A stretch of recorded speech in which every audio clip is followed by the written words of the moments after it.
Hi everyone, I'm Faye Chemnitz. I'm one of the art instructors here at Faith Lutheran School, and since I work with the 8th graders, that's why I'm here today to speak at your graduation program.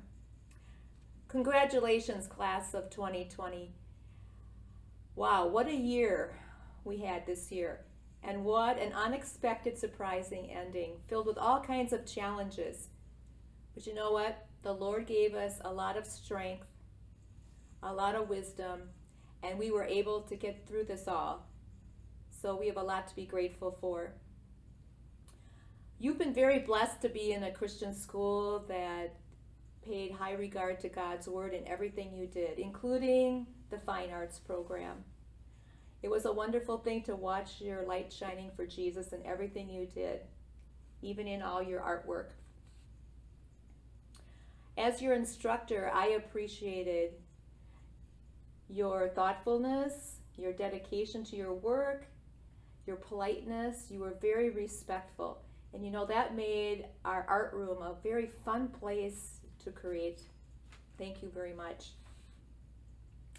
So this year you were challenged with a number of art projects. Let's start with the very first one. You were given a 12 by 12 inch piece of wood and you had to transform that into a creation collage. Did a great job with that. Thank you.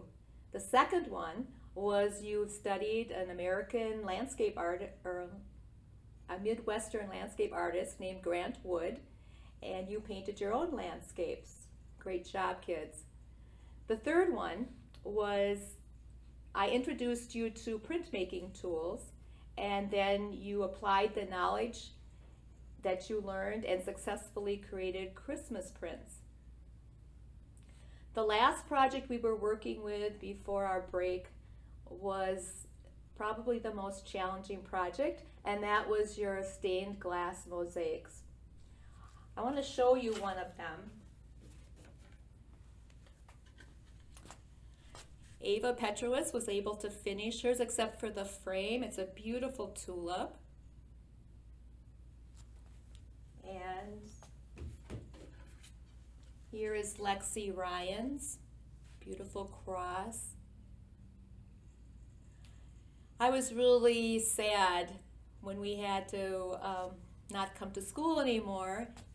Our goal was to finish these in March, but the good news is that we're saving some days in July and August probably for you to come into the classroom and finish these glass mosaics because your family would really love to have these in your homes. So it was incredibly rewarding for me as a teacher to see you persevere through all of the challenges that you had and to see you growing as an artist. Thanks to you, our hallways weren't brown or gray. They were filled with color and inspiration. So now that school is over and you can zoom away from all of your Google Classrooms and YouTube videos and however else you were learning, I hope you take the time to go outside and to just look at all the beautiful things God has out there for you to enjoy. And hey, take your sketchbook with you and a camera. You never know what you're going to find. So now for our reward part of our program. Each year since the year 1996, our school has chosen an outstanding piece of art to frame and to put up in our hallway for our Faith Lutheran Art Gallery. So how I do this, or first I should show you the winner from last year. This was our first place winner from the class of 2019, Danae Schneider. She did this project when she was in 6th grade, and it is an acrylic painting on canvas. So, wonderful job.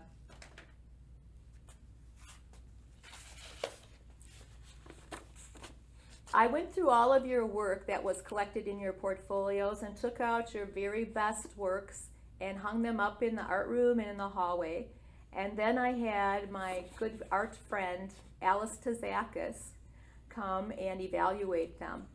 And then we selected a 3rd place winner, a 2nd place winner, and a 1st place winner. Alice, would you like to?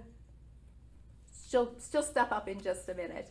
Alice is a fantastic artist, lives in the Fond du Lac area, and has taught for a number of years in the North Fond du Lac School District as the art teacher. So I really value her opinions about our art. So let's get started with our third place winner this year.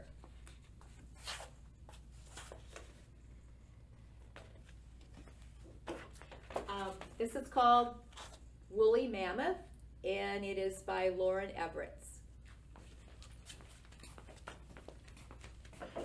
First, I want to tell you I'm delighted to talk to you again. We had so much fun last year when we did our books. It was incredibly magical. And whenever I come to walk down your halls, I am always thrilled to see all the wonderful artwork. And Mrs. Kemnitz had put rows and rows of artwork for me to look at, and it always is challenging to pick a winner because every piece is wonderful in and by itself. But I had to do it. So this is the Woolly Mammoth, and I'm going to tell you first, watercolor is what I call my wild child. Watercolor is a very, very challenging media. A lot of times it'll get muddy, it'll get scrubbed away. It just needs to be quick and free and magical and rich in color. And this is what we have here in this delightful woolly mammoth. And the drawing of the mammoth is just perfect for the size of the paper. And then what I really, really like is the use of light right here, and then the shadows. And these shadows are the way a shadow should be, because it's rich and dark here and then they fade away. It doesn't look like there was any like scrubbing. This was intuitive and incredibly well done for watercolor, and the rich blues and purples blend wonderfully. And I tend to think that this artist maybe even wanted to accentuate a little bit of value change, because this looks like it was gently dabbed. A wonderful composition, a delightful work of art, and a great use of watercolor, because watercolor is just perfect if you let it do what it needs to do. And this artist did. So very well done.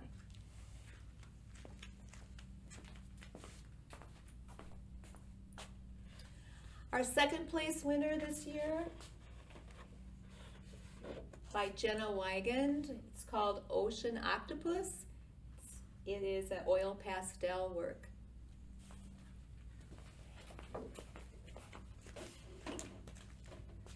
Oil pastels are incredible because you can get those really wonderful rich colors that you can get with oil painting.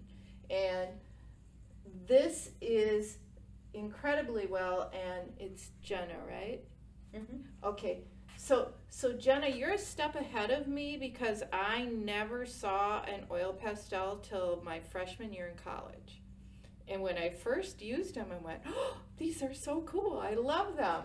And your colors are the way oil pastels should be. They're rich, they're very vibrant. Your octopus is definitely your center of attention. And actually, there are two people in this show that I want to talk about as far as use of thirds. And Jenna, you did it. The rule of thirds, and it's used most often in photography, is that you divide your composition into thirds this way and then into thirds this way. And then your focal point is where one of those grids meet. So it could be here, here, here, or here. So you put your focal point where it just, your eye goes right there. You gave us a nice quiet place where the eye rests, which is very important. Value changes, really good use of shadow so that you can tell this is darker, so that that's behind. So it's very, very obvious. And then I have to tell you, what really just oh, just went, icing on the cake. These little swirls up here. They're very consistent and they're delightful and they're unexpected. And in a really good work of art, my theory always is put something in there that you would least expect. I didn't expect those. And they just tickled me. And then you have nice value changes in light with your, and just enough, not too much. Sometimes people want to clutter the composition up. So very, very well done. And awesome use of oil pastels. I love oil pastels, by the way.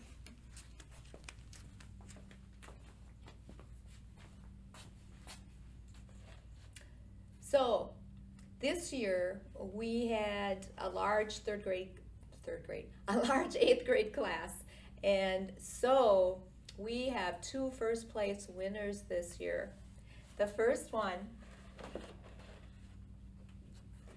is a rural landscape in the style of Grant Wood, and it was done by Milena Dins. Congratulations, Milena. So Milena, rule of thirds again. There you go. Divide, divide, divide, divide. Focal point. Perfect.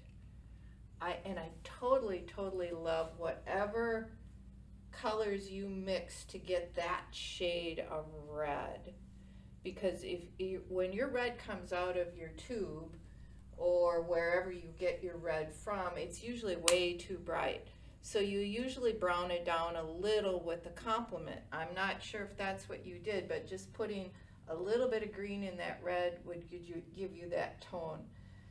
You have a great light source. It's incredibly consistent. You've got your shadows coming here, shadows coming there, shadows coming there. This glow in this sky is pure magic. Because what you did was you created that soft, subtle color off in the distance. Sometimes when people do their horizon lines, even though sometimes it is truly that bright, it takes away from the composition. This is like a soft, hazy feel, which you would see in a composition like this. And then you have your light source consistent with your trees. Your trees are just perfect. And you created like a smooth pastoral effect. It's quiet, it's calm, it's serene, and green. My art teacher in high school used to say, think of green like poison. Now, when I was young, we had the Mr. Yuck Green stickers. And that was, you used to stick them on things that were poison. You're probably way too, they probably don't have those anymore, I don't think, but they did when I was around. And so that would always remind me, be careful with green, be careful with green. You did a lovely job with that green. It is wonderful. And you toned it down and you created the value changes as you move through here. It's less is more, and you created a composition that really works in and by itself, in a tribute to Grant Wood.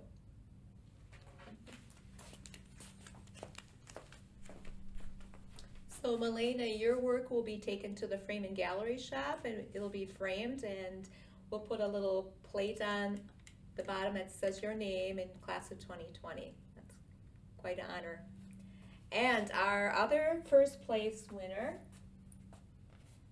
was a printmaking project done by Alice Keifenheim. I name it Love Came Down. Congratulations, Alice.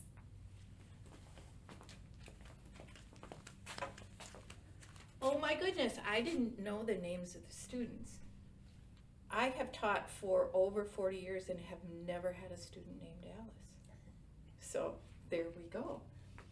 Printmaking is such an interesting process, and for you to have to go through all those steps, at first you have to come up with your design, carve it away and think negative, positive shape, and once you do that, well, first the design, then you do the carving, then you do the printing, the inking.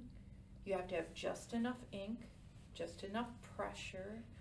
But what you've done here, Alice, is you have created, I looked at this and I went to Mrs. Chemnitz and I said, that could be on the cover of anything.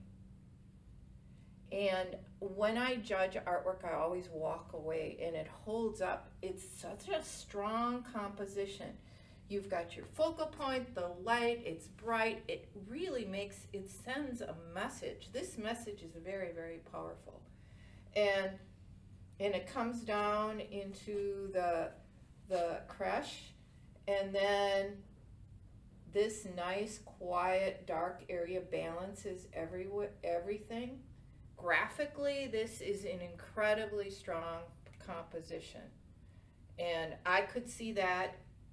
I could see that on a professional book or missile or anything. So excellent job. Oh, and everyone else. Art is joyful. It brings joy to your hearts, and we can all be creative. We might not all choose to be working with visual arts hands-on, but you can be creative with the way you design buildings. You can be creative the way you dance or play your musical instruments. This is just one form of creativity that brings joy. This has brought joy to me for most of my adult life, well, basically all my adult life, because I discovered it as a freshman in high school. But this is what I'd like to say to you. Trust yourself, trust your own ability, find the thing that you love, and then imagine yourself as a bird sitting on a branch, little bird sitting on a branch. The bird's not going to worry about whether that branch is strong enough to hold it, because the bird knows that and trusts its wings so it can fly. So you lovely 8th graders, even though I don't get to see you face to face, fly and trust your own strengths, because you all have different ones. Follow that path, whatever that might be. Good luck.